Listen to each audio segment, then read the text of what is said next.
Clap your hands and stomp your feet. You're listening to the Clap Your Hands podcast, hosted by Eliot Shorr-Parks and Kyle Neubeck. Here they go. Game going. So before we wrap this up, game 3.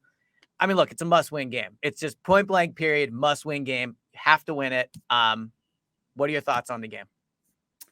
Well, they got to match the energy of the Celtics. And I don't think that should be that hard when you consider Joel's going to get the MVP trophy more than likely. Yeah. And that arena is going to be going absolutely ballistic at tip-off.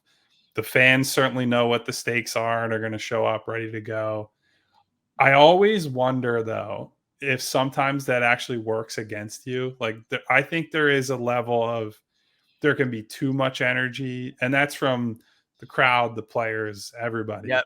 Where if Boston is able to kill that early, if they're able to get out to an early lead and play better in the first half, then that turns into like a nervous energy. And that sort of thing in an arena is palpable. Like you can hear it, you can feel it. Every little run the other team goes on, it gets very tense in there.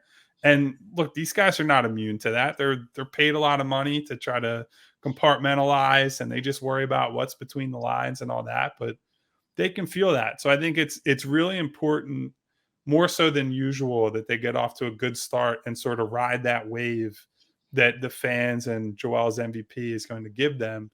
Because if you give Boston early hope in that game, that can turn really quickly. And all of a sudden, all the old demons come flying back. Joel's record against the Celtics in the playoffs is what it is. Like, I know they've shrugged that off, and I've said doesn't matter what they did in 2020 and 2018. It's a different team. But look, it's easy for me to say that as somebody who won't play in the game. It's a lot harder for everybody else to try to shrug off. 100%. I think like a theme of this pod since we started has been, should people believe? Should they not believe? Is this team the same? Is this team different? I'm not saying it all comes down to 48 minutes on Friday, but I think when you consider all the aspects of the game, the importance of it, the emotional aspect of it, the opponent, the fact it's in the second round, we're going to find out the answer to this question we've been talking about and debating this whole life of this pod.